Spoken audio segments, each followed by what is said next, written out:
Hello students, आज की class में हम स्टार्ट करेंगे नया chapter that is chapter 3 water. तो हम वाटर के बारे में आज इंट्रोडक्शन पढ़ेंगे वाटर का, कि वाटर क्या, इसका केमिकल कंपाउंड का फॉर्मूला क्या होता है, और physical properties of water and anomalous behaviour of water. This we will be studying today. तो वाटर हमारे पास होता क्या है? Water is basically H2O। और आप सभी लोग क्योंकि 9th क्लास में हैं तो you all must be aware कि water is H2O। It has 2 atoms of hydrogen. It has 2 atoms of hydrogen and 1 atom of oxygen in one molecule. पानी के एक मॉलिक्यूल के अंदर आपके पास 2 atoms of hydrogen होते हैं और 1 atom of oxygen होता है। तो अगर हम इसका बाय मास का रेशो देखें एक मॉलिक्यूल का, तो मास के हिसाब से एक हाइड्रोजन का मास होता है 1, तो 2 का 2, और ऑक्सीजन का मास होता है हमारे पास 16।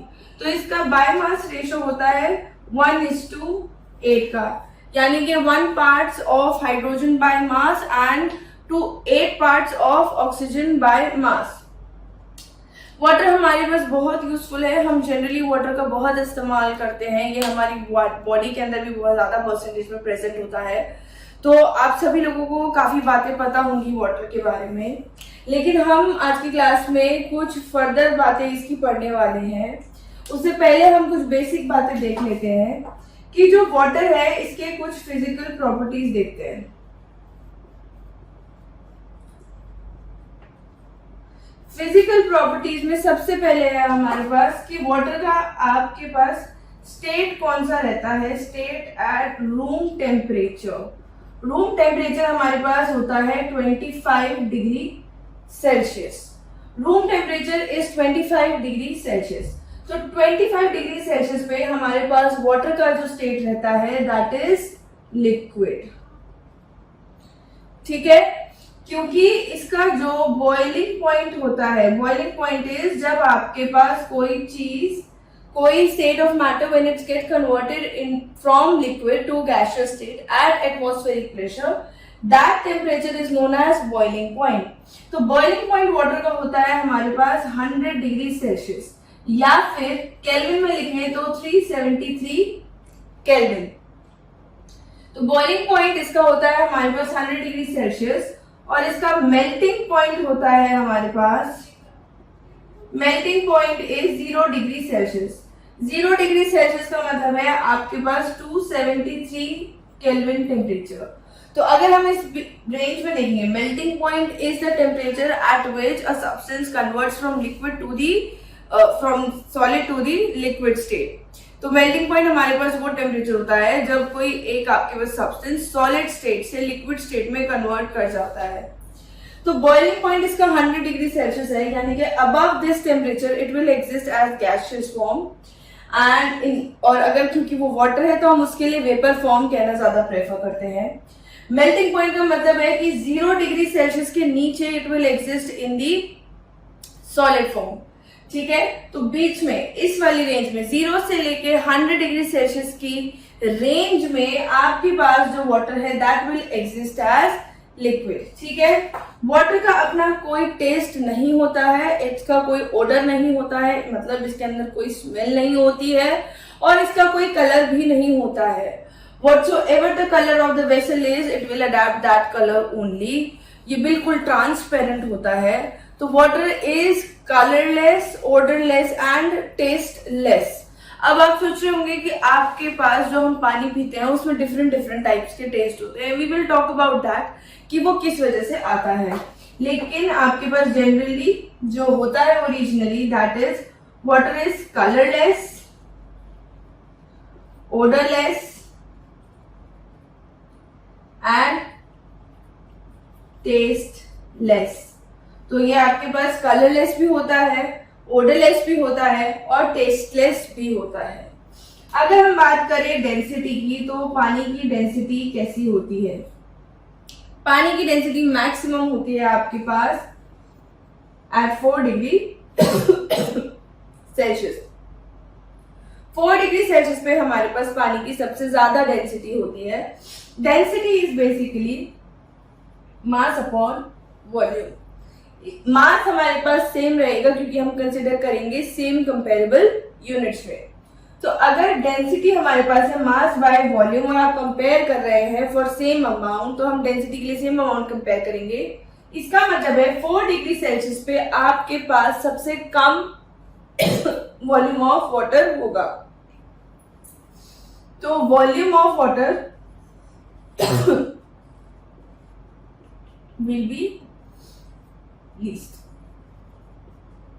for a particular amount।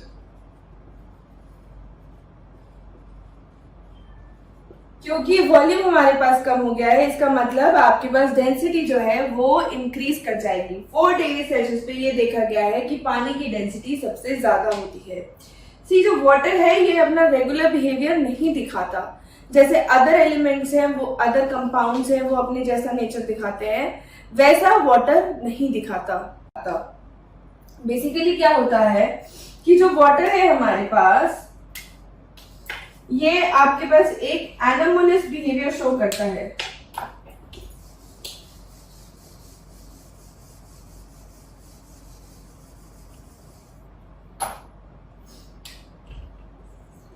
Anomalous मतलब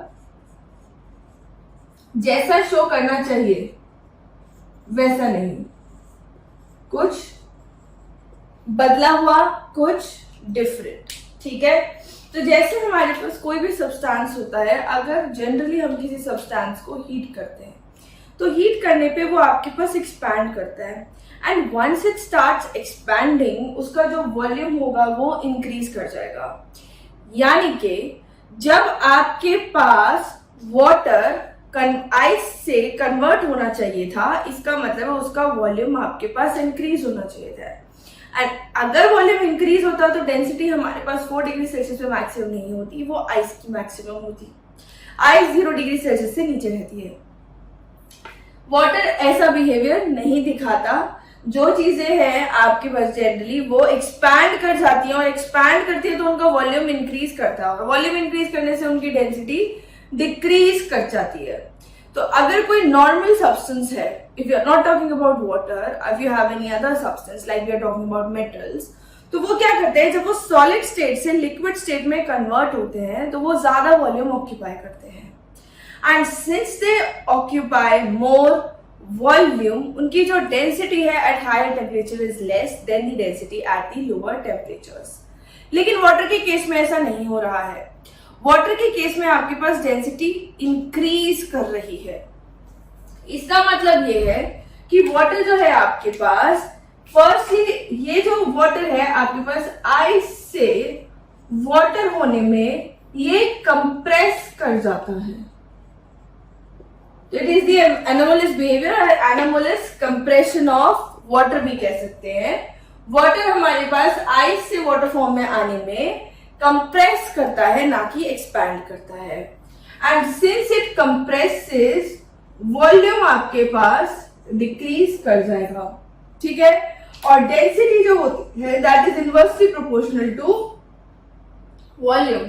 तो वॉल्यूम क्योंकि डिक्रीज कर रहा है, डेंसिटी हमारे पास इंक्रीज कर जाएगी। तो density of ice is less than the density of water. ठीक है, इस बेसिस पे मैक्सिमम हम कह रहे हैं कि 4 डिग्री सेल्सियस पे, यानी कि अगर हम डेंसिटी और टेम्परेचर का ग्राफ बनाएं, if you are making a graph between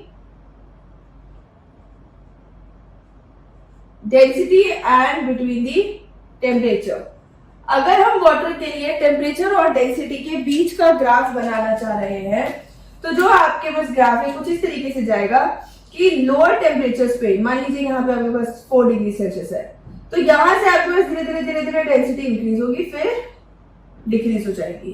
तो मैक्सिमम आपको मिलना चाहिए 4 डिग्री सेल्सियस पे। ठीक है, this is the anomalous compression of water. ठीक, ये हमारे पास जो चीज है it is very much useful for the survival of aquatic animals in very colder regions. ठीक है, अब क्या होता है, आइस क्योंकि लेस डेंसिटी की है पानी से, तो क्या करेगा, ice floats on the surface of water. तो आइस आपके पास वाटर की सरफेस पे फ्लोट करने लग जाएगी। Ice will float on the surface of water. और अगर आइस वाटर की सरफेस पे फ्लोट कर रही है तो ये आपके पास कोल्डर रीजन्स में बहुत ज्यादा जरूरी एक फिनोमेना हो जाता है। क्यों? क्योंकि जो हमारे पास मान लीजिए को बहुत बहुत ठंडे रीजन्स है जहां पे टेम्परेचर बिलो 0 डिग्री सेल्सियस पहुंच जाता है, अगर पानी वहां पे सारा का सारा फ्रीज हो गया तो इसका मतलब है कि जो एनिमल्स आपके पास पानी के अंदर है दे कैन नॉट सर्वाइव, वो भी जम जाएंगे, ऑक्सीजन जो डिजोल्व है वो नहीं मिलेगी, ठीक है। लेकिन ऐसा नहीं होता, कोल्डर रीजन्स में भी हमारे पास एनिमल्स की लाइफ पाई गई है और होती है, they survive there. And how they survive is कि जब बहुत ठंड पड़ती है तो जो आपके पास सरफेस का वाटर है वो फ्रीज हो जाता है। And once this water of the surface is freeze, या फिर जो भी आपके पास नीचे अगर कुछ ठंडा हो रहा है तो ऊपर आ जाता है क्योंकि आइस फ्लोट करती है, तो ऊपर क्या होता है, पानी के ऊपर आपके पास एक सरफेस पे लेयर बन जाती है आइस की। And this layer of ice will protect the inner water, जो कि उसके नीचे है पानी, उसको फ्रीज होने से वो बचाती है। तो आइस आपके पास ऊपर फ्लोट कर रही है और नीचे वाला जो वाटर है, नीचे जैसे आपने कभी देखा होगा मूवीज वगैरह में, पिक्चर्स वगैरह में, सीरीज वगैरह में, कि जब भी हमारे पास आइस होती है वो ऐसा होता है कि कभी कभी स्लिप कर जाते हैं, कभी कभी उसके अंदर डिग करते हैं तो पानी निकल आता है। That is only because the ice will float on the surface of water और नीचे आपके पास लिक्विड फॉर्म में वाटर रहता है। अब जो लिक्विड फॉर्म में वाटर रहता है वहां पे आपके पास मरीन लाइफ सर्वाइव कर सकती है। That is why this anomalous compression of water is very much important for the survival of the aquatic animals in colder regions. क्योंकि पानी का कुछ बहुत ज्यादा फ्रीजिंग पॉइंट कम नहीं होता, इसका बहुत ही नॉमिनल फ्रीजिंग पॉइंट होता है, दैट इज 0 डिग्री सेल्सियस। तो 0 डिग्री सेल्सियस अटेन करना बहुत सारे रीजन्स ऑफ द अर्थ पे पॉसिबल है, तो अगर ऐसा हो जाता तो वो सर्वाइव नहीं कर पाते, ठीक है।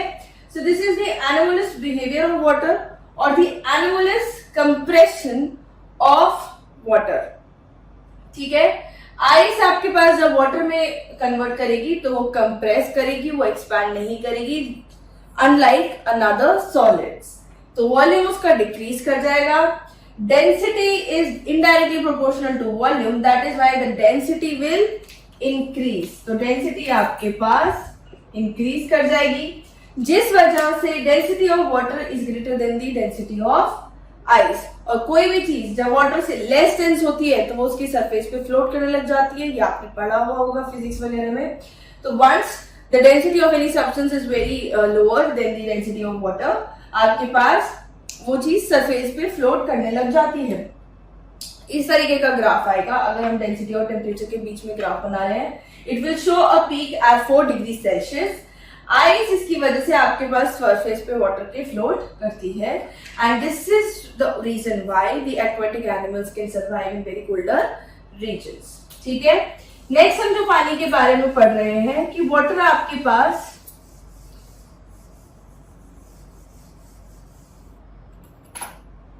वाटर की latent heat of fusion.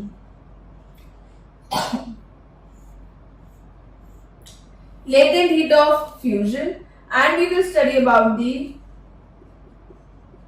latent heat of vaporization.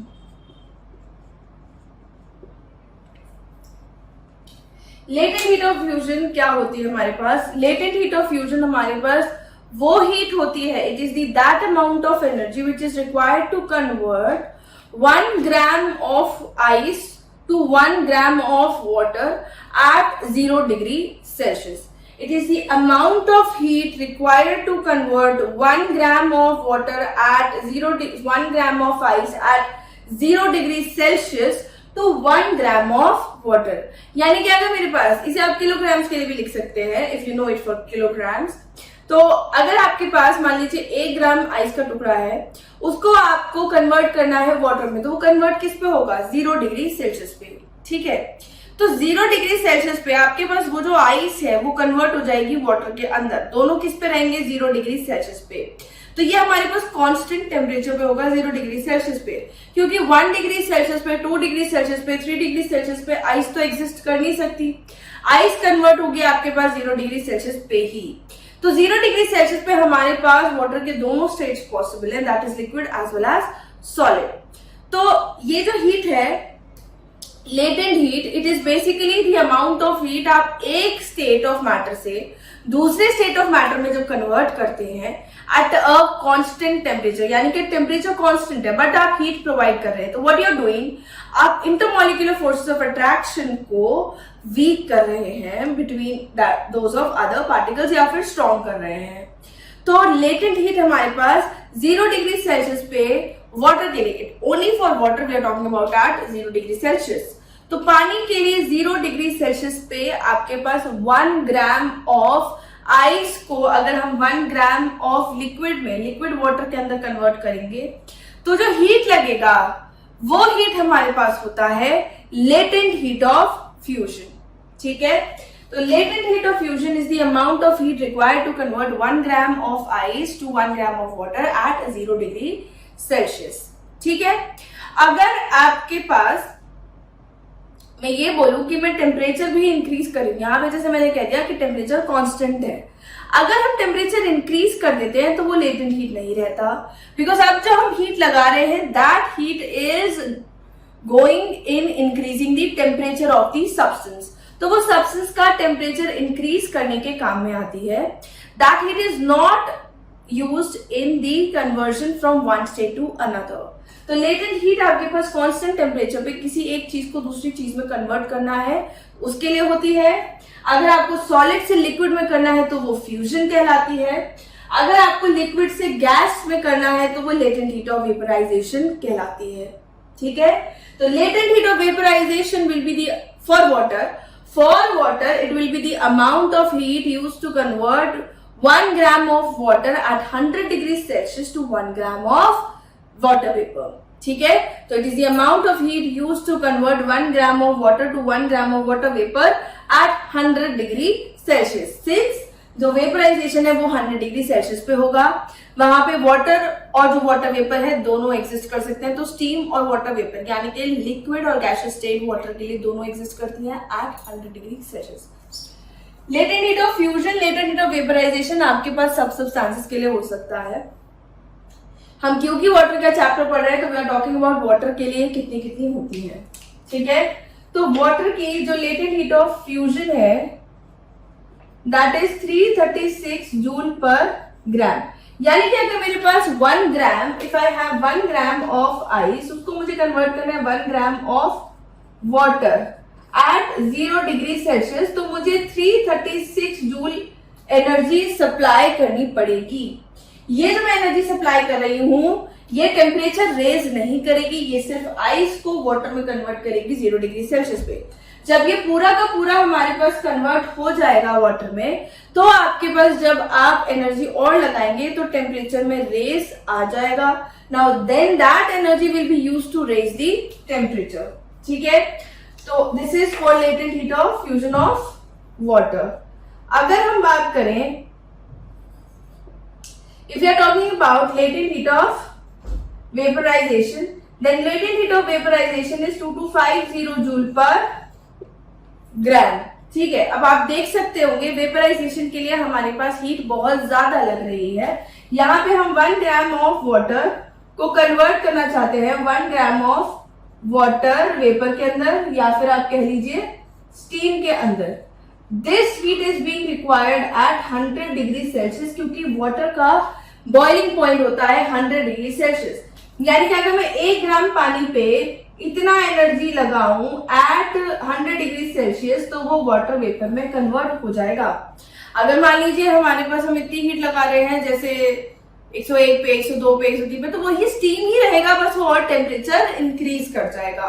तो टेम्परेचर 102 नहीं रहेगा, कुछ 104, 102, 103 कुछ ऐसे हो सकता है। ठीक है, So this is the latent heat of fusion and latent heat of vaporization for water. Now we are talking about the specific heat. अब ये तो हमने बात करी at constant temperature. अगर आपके पास टेम्परेचर कांस्टेंट नहीं रहता है, if you don't have constant temperature, तो आपके पास टर्म यूज होती है स्पेसिफिक हीट. तो स्पेसिफिक हीट क्या हो गई हमारे पास? It is the heat required to raise the temperature of 1 gram of substance by 1 degree Celsius. अब हम क्योंकि स्पेसिफिक हीट ऑफ वाटर की बात कर रहे हैं, तो हम वाटर के लिए स्पेसिफिक केस में आ जाएंगे. It is the heat required. It is the heat required to raise the temperature. To raise the temperature of 1 gram of water by 1 degree Celsius. ठीक है, 1 ग्राम पानी का आप 1 डिग्री सेल्सियस अगर बढ़ाना चाहते हैं तो जितना हीट लगेगा वो हमारे पास स्पेसिफिक हीट ऑफ वाटर कहलाएगा. स्पेसिफिक हीट ऑफ वाटर जो होती है हमारे पास, दैट इज 4.18 जूल पर ग्राम पर डिग्री सेल्सियस. यानी कि 1 ग्राम का 1 डिग्री सेल्सियस बढ़ाना है तो आपको 4.18 जूल एनर्जी लगानी पड़ेगी. पानी का मान लीजिए मैं 25 से 26 डिग्री सेल्सियस टेम्परेचर अगर इंक्रीज करना चाह रही हूँ 1 ग्राम पानी का, तो मुझे इतना एनर्जी उसमें लगाना पड़ेगा. ठीक है, अगर मैं मान लीजिए कि बात करती आइस के लिए, तो वो भी उसके लिए स्पेसिफिक हीट होता. स्पेसिफिक हीट ऑफ आइस जो होती है, ठीक है, आप चाहे तो इसे वाटर के लिए ना करके स्पेसिफिक हीट क्या होती है of the substance by 1 degree Celsius. तो हम वाटर और आइस दोनों के लिए लिख लेते हैं. कोई भी सब्सटेंस है उसका 1 ग्राम का 1 डिग्री सेल्सियस अगर आपको बढ़ाना है तो आप उसके लिए जितना हीट लगाएंगे वो स्पेसिफिक हीट कहलाएगा.